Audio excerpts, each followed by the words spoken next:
नमस्कार दोस्तों, स्वागत है आपके YouTube channel top trending GK में। दोस्तों आज जो आपकी एसएससी एमटीएस का 1 सितंबर को प्रथम सेट में एग्ज़ाम जो कंडक्ट हुआ है, तो इस सेट में पूछे गए जीके के टोटल जो 25 सवाल पूछे गए हैं। तो एग्ज़ाम खत्म होने के बाद स्टूडेंट ने ये सभी सवाल टेलीग्राम पर सेंड किए।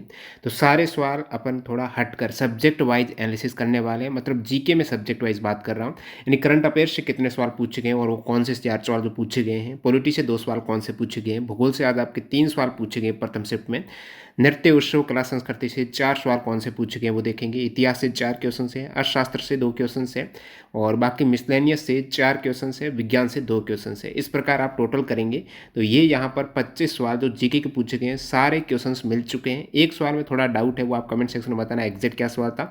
बाकी लगभग सारे 25 सवाल मिल चुके हैं। एफर्ट के लिए लाइक कर देना। वीडियो डिले हो गया क्योंकि रियल और ऑथेंटिक सवाल मिलने में उनको वेरीफाई करने में टाइम लगता है। इस प्रकार आपके डेली एनालिसिस से जुड़ने के लिए चैनल को सब्सक्राइब करके बेल आइकन हिट कर देना। काफ़ी न्यू कैंडिडेट है जो अब तक चैनल से नहीं जुड़े हैं, ज़रूर जुड़ जाएगा सब्सक्राइब करके। और पीडीएफ फाइल के लिए आपको टेलीग्राम चैनल ज्वाइन करना है, ऑल सेट की एक साथ मिल जाएगी। Telegram channel link description box में या फिर डायरेक्टली आप सर्च कीजिएगा टेलीग्राम में जाकर @trendgk और ज्वाइन कर सकते हो चैनल को जो ब्लू टिक वाला है। तो शुरुआत करते हैं। यहाँ पर जो करंट अफेयर्स के 4 सवाल पूछे गए हैं वो कौन से हैं, तो सब्जेक्ट वाइज देखते हैं, करंट अफेयर्स के देखते हैं। विराट कोहली को नवंबर 2022 तक टी20 इंटरनेशनल में कितने रन बना चुके हैं? तो विराट कोहली टी20 इंटरनेशनल में अब तक टोटल 4008 रन है वो कंप्लीट कर चुके हैं। तो ये यहाँ पर करंट अफेयर जो देखने को मिल रहा है वो 2022 का देखने को मिल रहा है। 23 के सवाल ज़्यादातर 22 के हैं, 23 का भी एक आध सवाल है वो पूछा गया है, वो बता दूंगा। देखिए यहाँ पर विराट कोहली को 4000 रन कंप्लीट कर दिए हैं और विराट कोहली के टेस्ट में 8676 रन है, ओडीआई में 12898, टी20 में 4008 और आईपीएल में 7263 रन है वो विराट कोहली के हैं।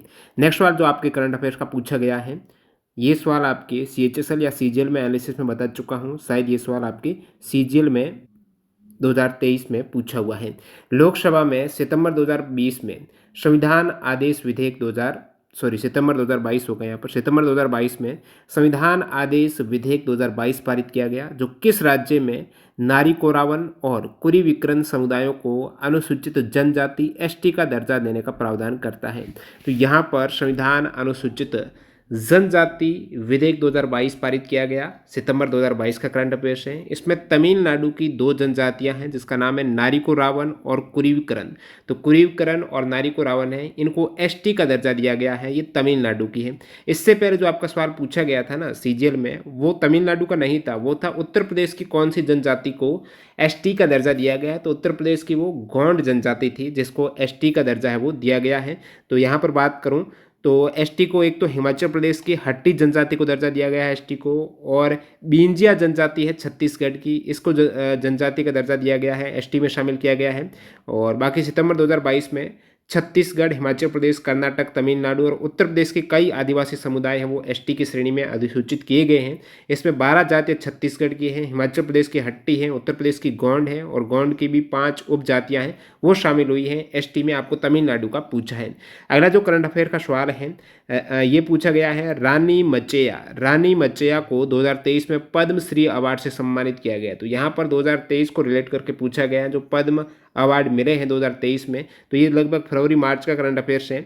सम्मानित किया गया वो किस नृत्य से संबंध रखती है? तो रानी जो मचैया है वो दोस्तों यहाँ पर एक कोडागु जो जिला है ना, जिसे आप कुर्ग बोलते हो, कुर्ग कर्नाटक का जिला है, वहाँ का एक नृत्य है उमट आर्ट। तो उमट आर्ट डांस शैली की ये कलाकार हैं रानी मचैया हैं। उमट आर्ट करेक्ट हो जाएगा। उमट आर्ट ये जो डांस आर्ट है ना, ये कोडागु या फिर कुर्ग कर्नाटक में एक लोक नृत्य है और जो कोडवा महिलाओं के द्वारा आभूषणों के साथ पारंपरिक कोडवा पोशाक और माथे पर पारंपरिक कुमकुमा पहनकर किया जाता है। और रानी मचैया को जो उमट आर्ट है या फिर उमाथत है, इनकी रानी के नाम से भी जाना जाता है।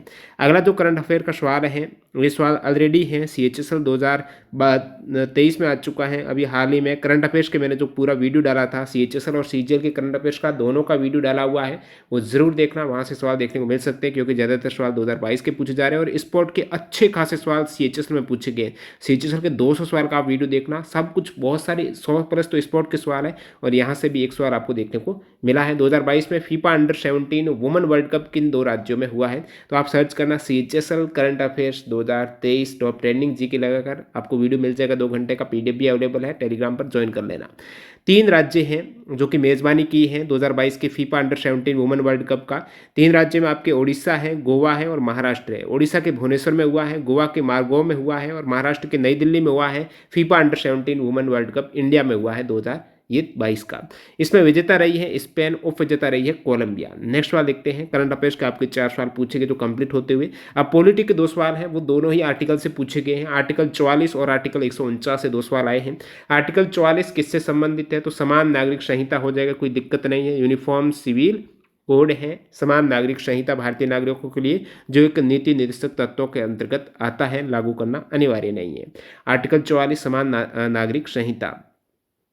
आर्टिकल 149 किससे संबंधित है? आर्टिकल 149 का सवाल पूछा है जो कि भारत के नियंत्रक और महालेख परीक्षक का तो आर्टिकल है, लेकिन ये CAG को कर्तव्य और शक्तियों से संबंधित है। CAG के जो कर्तव्य हैं, ड्यूटीज हैं और पावर है, उनसे संबंधित आर्टिकल 149। आप सभी को पता था CAG का तो आर्टिकल 148 है। CAG की जो नियुक्ति की जाती है वो आर्टिकल तो 148 है और 149 है CAG की शक्तियों और कर्तव्य से संबंधित है।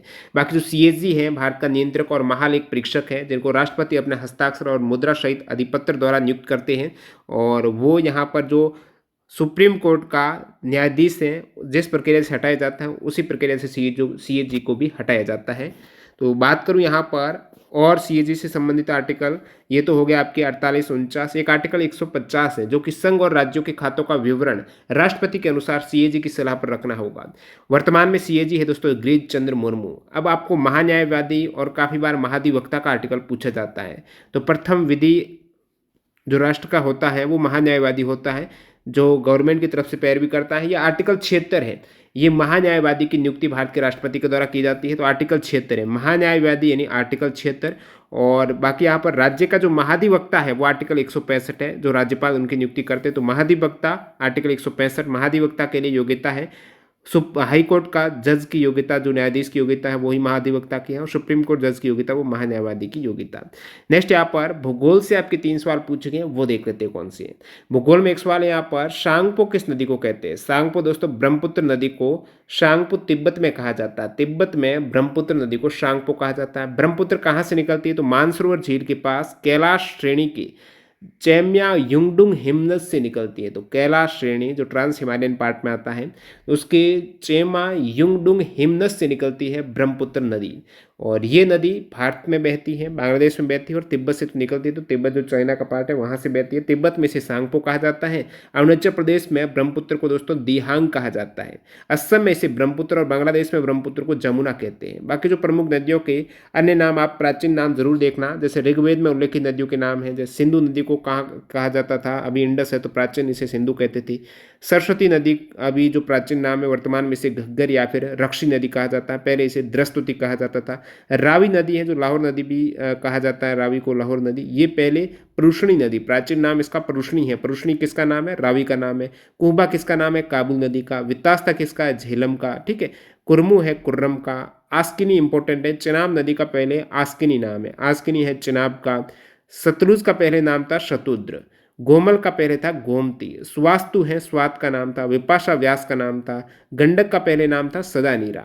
सोहन का सुषोमा और मरुवर्मन का नाम था मरुद्वृदा।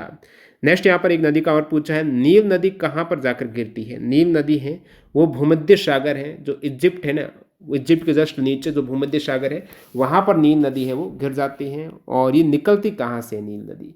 तो नील नदी की बात करें तो ये जो अफ्रीका की सबसे बड़ी झील विक्टोरिया से निकलती है और सहारा मरुस्थल के पूरी भाग से होती हुई भूमध्य सागर में ये गिर जाती है। तो भूमध्य सागर में ये मिल जाती है और सबसे बड़ी नदी है, सबसे लंबी नदी है संसार की, जिसकी लेंथ है 6650 किलोमीटर।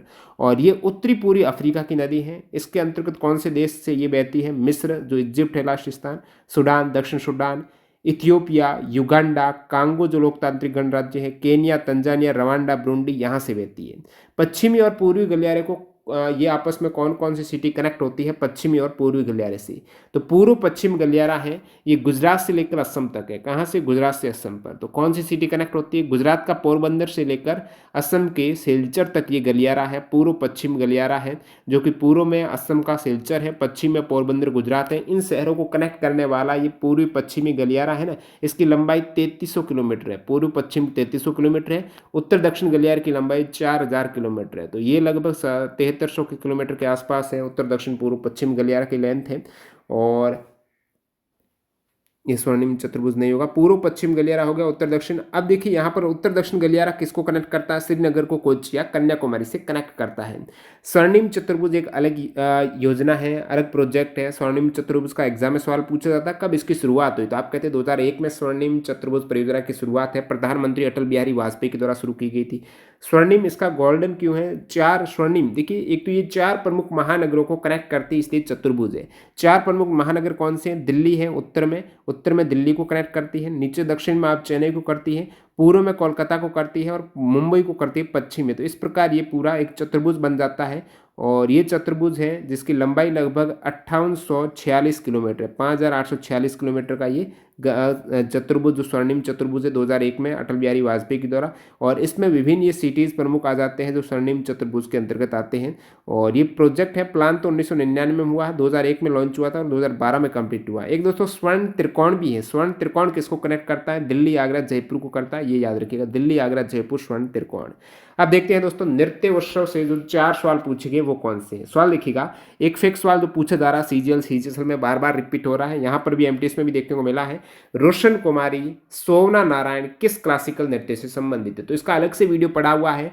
जो क्लासिकल डांसर हैं जिनको कोई पद्म अवार्ड मिल चुका है वो फेमस डांसर है, सभी का बताया हुआ है। तो रोशन कुमारी, सोवना नारायण है, ये कथक के प्रमुख डांसर की बात करेंगे तो शंभू महाराज, दमयंती जोशी, सितारा देवी, उमा शर्मा, गोपी कृष्ण, रोशन कुमारी, बिरजू महाराज, कुमुदिनी लाखिया, सोवना नारायण, सुनैना हजारीलाल, रानी करण और प्रुदधीश, कमलिनी अस्थाना और नलिनी अस्थाना का है। ये अभी ऑलरेडी हाल ही एग्जाम में पूछा गया था सीएचएसएल में। कमलिनी और नलिनी अस्थाना जो सिस्टर है ना, उनका संबंध भी कथक से है। रोशन कुमारी, सोवना नारायण ये भी कथक की डांसर है।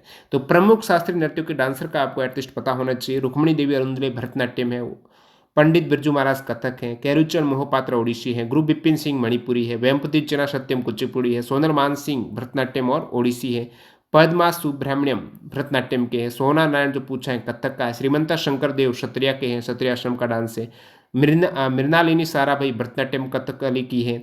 और बाकी क्लानिकुट्टी अम्मा मोहिनीअट्टम की है, क्लानिकुट्टी अम्मा मोहिनीअट्टम की है, ठीक है। यामिनी कृष्ण मूर्ति कुचिपुड़ी और भरतनाट्यम है, वी सत्यनारायण शर्मा कुचिपुड़ी के, तंजौर बाल सरस्वती भरतनाट्यम की है, कुमारी कमला भरतनाट्यम की, ये वजुबूर शैली की डांसर है, अलारमेल वेली भरतनाट्यम की डांसर है। ये सभी इंपॉर्टेंट है। और आप देखेंगे नृत्य शैली से तो लोक नृत्य यक्षगान की उत्पत्ति किस राज्य में हुई? यक्षगान कर्नाटक का डांस है। कर्नाटक के अन्य डांस देखेंगे तो दोलू कुनिता है, बोलाक आर्ट है, भूता अर्धाने हैं, विरगशे हैं, कमसले हैं, ये सभी कर्नाटक के प्रमुख फोक डांसेज हैं।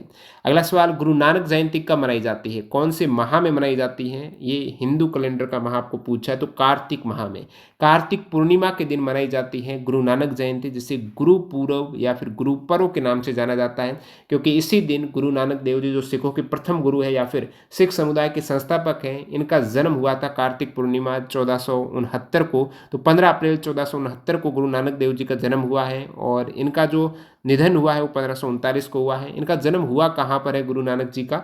तो जन्म हुआ है राय भोई की तलवंडी ननकाना साहिब पाकिस्तान में हुआ है। और इनका जो मोक्ष समाधि है वो करतारपुर साहिब पाकिस्तान में है। गुरुपुरब के नाम से इनकी जयंती मनाई जाती है कार्तिक पूर्णिमा को। और अन्य इंपॉर्टेंट फैक्ट की बात करें तो महात्मा बुद्ध का आपको पता होना चाहिए, भगवान महावीर का पता होना चाहिए। महात्मा बुद्ध से काफ़ी बार पूछा जाता है इन्हें ज्ञान की प्राप्ति कहाँ पर हुई है? बोध गया बिहार में बोधि वृक्ष के नीचे हुई है। जब ज्ञान की प्राप्ति हुई तो वो सिद्धार्थ गौतम से भगवान बुद्ध बन गए। महात्मा बुद्ध ने अपना पहला उपदेश कहाँ दिया? सारनाथ में दिया है। गौतम बुद्ध का जन्म कहाँ पर हुआ था? तो बुद्ध का जन्म हुआ था लुम्बिनी नेपाल में 563 ईसा पूर्व में हुआ था। निधन इनका 483 ईस्वी पूर्व में हुआ है कुशीनगर में, ठीक है। ये ध्यान रखना, ईसा पूर्व उल्टे चलते हैं, कंफ्यूज मत होता। अन्य नाम है इनका सिद्धार्थ गौतमा और बुद्धा शाक्यामुनि। पिता का नाम शुद्धोधन, माता का नाम माया देवी है, बौद्ध धर्म के संस्थापक हैं। भगवान महावीर की बात करें तो जन्म वैशाली के राज्य क्षत्रिय कुंडलपुर में हुआ है। मोक्ष इनका है पावापुरी, नालंदा, बिहार में। भगवान महावीर जैन धर्म के 24वें तीर्थंकर हैं। इनका अन्य नाम वीर अतिवीर है। पिता का नाम सिद्धार्थ है। नेक्स्ट यहाँ पर सवाल है, संगीतकार युग्म जिन्हें भारत रत्न दिया गया है। विकल्प आधारित सवाल है। भारत रत्न प्राप्त करता, ऑलरेडी ये वीडियो डाला हुआ है, आप सर्च करेंगे म्यूजिशियन अवार्ड्स टॉप ट्रेंडिंग जी के, तो वहाँ पर मिल जाएगा। काफ़ी इंपॉर्टेंट फैक्ट है। कला के क्षेत्र में जो अवार्ड मिले हैं ये सभी भारत रत्न पद्म अवार्ड है। पीडीएफ भी टेलीग्राम पर अवेलेबल है। तो ये इंपॉर्टेंट टॉपिक रिपीट हो रहे हैं। भारत रत्न प्राप्त करता संगीतकार का युग्म आपको पूछा था, तो आपको पूछ रहे प्रथम संगीतकार कौन है जिन्हें भारत रत्न मिला, जो भारत का सर्वोच्च नागरिक सम्मान है। तो प्रथम है दोस्तों MS सुब्बुलक्ष्मी, जो कर्नाटक शास्त्रीय गायिका है। 1998 में सबसे पहले ये संगीतकार जिन्हें भारत रत्न मिला वो सुब्बुलक्ष्मी। उसके बाद रविशंकर को मिला है, ये भी गायक है, सिंगर है, सितार वादक भी है। 1999 में रविशंकर को मिला। 2001 में लता मंगेशकर को मिला है। 2001 में बिस्मिल्लाह खान को भी मिला है, हिंदुस्तानी शास्त्रीय और शहनाई वादक भी है। 2009 में भीमसेन जोशी को मिला, हिंदुस्तानी शास्त्रीय गायक है। और बाकी लेटेस्ट 2019 में भूपेन हजारिका को मिला, ये असम के भारतीय पार्श्व गायक है, गीतकार हैं भूपेन हजारिका। तो इन सभी संगीतकार को भारत रत्न मिल चुका है। तो टोटल 6 संगीतकार हैं जिन्हें भारत रत्न दिया गया है। MS सुब्बुलक्ष्मी, रविशंकर, लता मंगेशकर, बिस्मिल्लाह खान, भीमसेन जोशी और भूपेन हजारिका। बाकी कला के क्षेत्र में भारत रत्न है। कला में आपके संगीत भी आ जाता है, डांस भी आ जाते हैं, सब कुछ आ जाता है। तो कला के क्षेत्र में बात करें तो ये सभी, सबसे पहले कला के क्षेत्र में तो पांडुरंग वमन काने को दिया गया है। संस्कृत के विद्वान हैं, ये महाराष्ट्र से हैं। भारत रत्न 1963 में मिला है। सत्यजीत राय की बात करें, इनको भी मिल चुका है, पश्चिम बंगाल से हैं, भारत रत्न 1992 में है। और MS सुब्बुलक्ष्मी आपको बताया है भारत रत्न विजेता है। रविशंकर जो सितार वादक है बनारस से, ये भी भारत रत्न मिल चुका है इन्हें 1999 में। लता मंगेशकर आपको बता दिया। बिस्मिल्लाह खान शहनाई वादक है, 2001 में भारत रत्न इन्हें दिया गया था। और नेक्स्ट यहाँ पर भीमसेन जोशी किराना घराने से सिंगर है, महाराष्ट्र कर्नाटक के हैं, भारत रत्न 2009 में दिया गया है। भूपेन हजारिका 2019 में भारत रत्न दिया गया है। भूपेन हजारिका को शुद्धा कौंथो भी कहा जाता है और ये असम से है। मरणोपरांत इन्हें भारत रत्न दिया गया है। अब इतिहास से 4 सवाल कौन से वो देख लेते हैं। 4 सवाल इतिहास के। किस सभा की स्थापना MG रानाडे और GV जोशी ने 2 अप्रैल 1870 को की थी। 2 अप्रैल 1870 को MG रानाडे और GV जोशी ने पुणे सार्वजनिक सभा की स्थापना की थी। तो पूना सार्वजनिक सभा है, इसकी स्थापना की गई। भारत में एक सामाजिक संगठन जो भारत की सरकार और लोगों के बीच में मध्यस्थता के रूप में काम करता था और किसानों के कानूनी अधिकार को लोकप्रिय बनाने के उद्देश्य से पुणे सार्वजनिक सभा की स्थापना MG रानाडे और GV जोशी ने कब की, ध्यान रखना 1870 में की गई थी। अब आपको पूछ रहे ब्रह्मा समाज की स्थापना कब की गई, तो आप कहेंगे 1828 में की गई थी, राजा राममोहन राय ने की थी। वैश्य समाज की स्थापना की थी केशव चंद्र सेन और के श्रीधरालु नायडू ने 1864 में। कहाँ पर की गई ये भी इंपॉर्टेंट है। ब्रह्मा समाज की स्थापना कलकत्ता में की गई थी, ठीक है। वैश्य समाज की स्थापना मद्रास चेन्नई में की गई थी। परमहंस मंडली है, ये 1849 में बॉम्बे में इसकी शुरुआत दुर्गा राम मेहता जी दादोबा पांडुरंग ने की थी। परमहंस मंडली की शुरुआत 1849 बॉम्बे में। और प्रार्थना समाज की स्थापना कब की गई, तो आत्माराम पांडुरंग ने की थी 1867 में। आर्य समाज की स्थापना है 1875 में दयानंद सरस्वती के द्वारा। ये सभी इंपॉर्टेंट फैक्ट है। एक सवाल है कि भीतर गांव कहाँ पर है जहाँ पर गुप्त साम्राज्य के समय से जीवित सबसे बड़ा आपको प्राचीन एक तरीके से जीवित है अभी भी जो भारतीय ईंट मंदिर है। भीतर गांव में आपको ईंट मंदिर मिलेगा गुप्त साम्राज्य का, वो है कानपुर। कानपुर उत्तर प्रदेश में हो जाएगा, ठीक है। बंगाल के विभाजन से मैं बोल रहा था, एक एग्जैक्ट सवाल नहीं मिले हैं 25 में से, ये वाला सवाल। इसमें बंगाल विभाजन था या फिर केवल बंगाल का था, कुछ बोल रहे हैं केवल बंगाल से किस आंदोलन की नींव रखी गई है या फिर स्थापना हुई है, इस टाइप से ये सवाल आप कमेंट सेक्शन में बताना। यदि बंगाल विभाजन का है तो आपका स्वदेशी आंदोलन था। स्वदेशी आंदोलन है जो कि लॉर्ड कर्जन ने 19 जुलाई 1905 को जो बंगाल विभाजन का निर्णय लिया है, जिसका रिजल्ट रहा 7 अगस्त 1905 को कलकत्ता के टाउन हॉल में स्वदेशी आंदोलन की घोषणा हो गई थी यहाँ पर। नेक्स्ट सवाल है 15 अगस्त 1947 को दिल्ली में लाल किले के किस गेट के ऊपर भारतीय राष्ट्रीय ध्वज फहराया गया, ये भी हिस्ट्री का।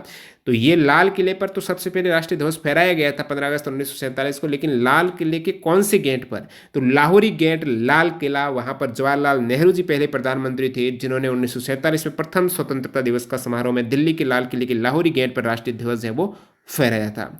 अब इकोनॉमी के 2 सवाल है, वो कौन से? एक तो जीडीपी का पूछा गया है, जीडीपी में से मूल्यह्रास कम करने पर क्या प्राप्त होता है? यानी नेट डोमेस्टिक प्रोडक्ट का आपको फॉर्मूला पूछा था।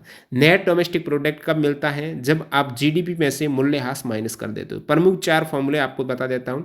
जीडीपी यानी ग्रॉस डोमेस्टिक प्रोडक्ट है, इसमें क्या होता है? Consumption plus government expenditure plus investment plus export, यानी उपभोग, सरकारी व्यय, निवेश, निर्यात, ये सब कुछ ऐड करके आयात माइनस करेंगे तो आपको जीडीपी मिल जाएगी।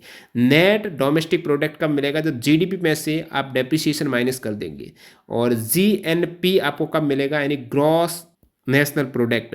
जीएनपी के लिए आपको जीडीपी में करना पड़ेगा एक्स माइनस एम करना पड़ेगा। जीडीपी में एक्स ऐड करो, एम माइनस करो। यानी एक्स का मतलब ये हुआ जो फॉरेन से इनकम आ रही है वो वाली, और एम का मतलब ये हुआ जो इनकम फॉरेन को जा रही है, बाहर से फॉरेन को इनकम जा रही है वो एम वाली। तो आ रही है तो उसमें एक्स का आपको प्लस करना है, एम माइनस करना है जीडीपी में से, वो जीएनपी हो जाएगी।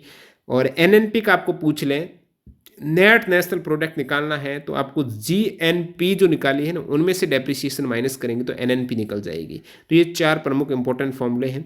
एक सवाल इकोनॉमिक का है, डेबिट कार्ड और क्रेडिट कार्ड में क्या अंतर है? अब सभी को पता है डेबिट कार्ड तो आपके अकाउंट में यदि रुपए हुए, सेविंग अकाउंट या करंट अकाउंट में पैसे हैं ऑलरेडी पहले से पड़े हुए हैं, जैसे आप डिमांड डिपॉजिट कह सकते हो, जब चाहे इसमें विड्रॉ निकाल सकते हो, तो आपका डेबिट कार्ड में तो ऑलरेडी यदि अकाउंट में आपके पैसे होंगे तभी आप वहाँ से विड्रॉ कर पाएंगे।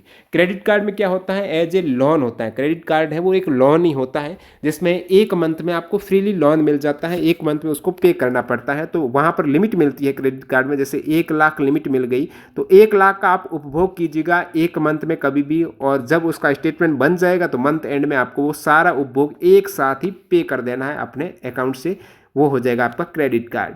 नेक्स्ट यहाँ पर विज्ञान से 2 सवाल कौन से पूछे वो देख लेते हैं। एक पूछा है कैलियम किस तत्व का लैटिन नाम है? तो कैलियम है दोस्तों पोटेशियम का लैटिन नाम, पोटेशियम को के से डिनोट किया जाता है ना। और सोडियम का लैटिन नाम है नेट्रियम, Na है। आयरन का है फेरम है। टिन जिसे आप Sn से डिनोट करते हैं वो टिन है, इसका लैटिन नाम है स्टेनम। और यहाँ पर एंटीमनी की बात करूँ जो Sb से डिनोट करते हो तो वो स्टीबियम है, एंटीमनी। टंगस्टन को आप W से डिनोट करते हो, इसका लैटिन नाम है वोल्फ्राम। गोल्ड है, इसे AuA एलिमेंट है, इसको ऑरम कहा जाता है। मरकरी Hg है जिसका लैटिन नाम है हाइड्रारिजेरम। लेड को पीवी से डिनोट करते हैं, प्लम्बम इसका लैटिन नाम है। सिल्वर को एजी से करते हैं, अर्जेंटम इसका लैटिन नाम है। ये प्रमुख लैटिन नाम एलिमेंट के आपको पता होना चाहिए। और साइंस का सवाल एक ये है कि सबसे पहले तंत्रिका तंत्र है, नर्वस सिस्टम है, इसको किसने ड्रॉ किया था, किसने चित्रण किया था? 1873 में तंत्रिका तंत्र को सबसे पहले कैमिलो गोल्जी ने ड्रॉ किया था कि इस टाइप से तंत्रिका तंत्र होता है। तो ये साइंस के 2 इजी सवाल। नेक्स्ट यहाँ पर ये तो हार्ड ही था तंत्रिका तंत्र वाला। तो अब विविध से 4 सवाल रह गए, वो देख लेते हैं। स्विमिंग संबंधित कौन सा टर्म नहीं? अब स्विमिंग के टर्म आपको पता होना चाहिए। स्विमिंग में आपकी बटरफ्लाई स्ट्रोक आता है, क्रॉल आता है, फ्री स्टाइल आता है, बैक स्ट्रोक आता है, ब्रेस्ट स्ट्रोक आता है, लैन है, पुल है, ये स्विमिंग के टर्म है। स्पोर्ट का एक अलग से वीडियो डाला हुआ है, sport miscellaneous questions top training G K search करना, पूरा वेरी वेरी इंपॉर्टेंट वीडियो जो अभी टीचर्स फॉलो कर रही हैं आपको वो देख लेना है, सवाल मिल जाएगा। तो इसमें मैंने बताया था ये सभी स्पोर्ट के जो टर्म है फुटबॉल का, जैसे dribble, penalty kick, pass, goal, head, side back, rebound, corner back, right out, left out, ये सभी डिफेंडर बेस्ट लाइन फुटबॉल के हैं। बास्केटबॉल में भी double dribble foul, personal foul, technical foul, ये है बास्केटबॉल के। ये फुटबॉल बास्केटबॉल ये ज़्यादातर नहीं पूछते हैं। बैडमिंटन में आपको ध्यान रखना लव है, स्मैश है, शटल कॉक है, हिट है, drop net, forehand, double fault, service court, back hand badminton. Golf याद रखिएगा, बर्डी है, पैग है, ये इंपॉर्टेंट है। Birdie, peg, dog leg, albatross, tee shot, beach, apron, blind shot, एक, double eagle, all square, approach putt, ballooning, ball mark, bogey, bunker, caddie, four ball, off the deck, sand trap, mulligan, condor, claw grip, dub flag आदि, birdie pack, dog leg, ये golf के term है दोस्तों। Billiards में आपको Q देखने को मिलेगा, हिट है, कुशन बिलियर्ड्स है, object ball, pull scoring, break shot, cue hit वगैरह बिलियर्ड्स और स्नूकर के हैं। बेसबॉल में होम रून किसका है? बेसबॉल का। Home run pinch hitter baseball का है। Put out, perfect game, best runner, throw strike, ये बेसबॉल के हैं। Home run, pinch hitter, baseball. Athletics में इजी है, cross country, high jump, triple jump, photo finish, hammer throw, relay, track lane, shot put, hurdles, discus throw, athletics है। Bridge में आपको पूछा जाता है perfect deal, dummy, trump. Trump पूछा हुआ तो वो ब्रिज का है। ब्रिज जो ताश वाले पत्तों वाला कार्ड्स वाला गेम होता है ना, मास्टर पॉइंट। बॉक्सिंग की आप बात करेंगे तो southpaw, spar, stablemate, rough housing, walk out bout, विस्कस, लो ब्लो, फ्लोडर, neutral corner, mauler, glass jaw, cutman, liver shot, हेमाकेट, eight count, cornerman, bleeder, bolo punch, corkscrew punch, बक्कल, canvas, card, कोट कॉल्ड, ये boxing के। Weight lifting के snatch और जर्क वेट लिफ्टिंग का है। टेबल टेनिस है, volley, half volley, back hand, chop, drive spin. Volleyball के स्मैश, साइड आर्म, ड्यूश, लिब्रो, बूस्टर, ये वॉलीबॉल के हैं। एक बम्प कट। रेसलिंग की बात करें तो hello Nelson, heave, free style. कुश्ती में आपको हेल नेल्सन पूछा हुआ है, हेल नेल्सन कुश्ती का है।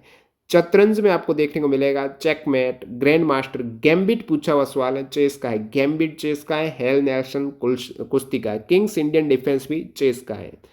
पोलो में चूकर, मेलेट, पोलो बंकर, ये हैं। जूडो में कोकवा, ठीक है, green belt, blue belt, red belt, कोकवा, ये जूडो का है। शूटिंग में air rifle range, bullseye, free style, standard rifle, rapid fire pistol, ये है। बेसबॉल में पिंचिंग, होम रूल में बता दिया बेसबॉल का। टेनिस का हो गया। क्रिकेट में एक सवाल अभी हाल ही में मैंने टेलीग्राम पर डाला था, जो आउट होने की अपील की जाती है ना, हाउजेट वो क्रिकेट का टर्म है, ठीक। यॉर्कर, सिली पॉइंट, गली पॉइंट, एलबीडब्ल्यू, क्रिकेट की ज़्यादातर हैट्रिक वगैरह आपको पता होगा। जिम्नास्टिक के ये हो गई। कबड्डी में ankle hold, all out, baulk line, bonus line है। कबड्डी का एक सवाल पूछा गया था, टेकल, अभी हाल ही में सीचस में पूछा था शायद से। टेकल पॉइंट किसका, तो टेकल है कबड्डी में। चैन टेकल, बिग कैक, डुबकी है, डाई रेड है, परशूट करना, सुपर टेकल है, scorpion kick, line kick, super head, revive, high five, ये कबड्डी के ही टर्म है। और साइकिलिंग में स्प्रिंट, हॉकी के बुल्ली, शॉर्ट कॉर्नर, पेनल्टी स्टॉक वगैरह, ये हॉकी के। नेक्स्ट यहाँ पर सवाल है, एक सवाल पूछा है, cracking the code my journey in Bollywood के को ऑथर कौन है। ये पुस्तक है आयुष्मान खुराना की, जो एक्टर हैं इनका को ऑथर सह लेखक है ताहिरा कश्यप है। ताहिरा कश्यप है। क्रैकिंग द कोड 2015 में ये फर्स्ट एडिशन आया था।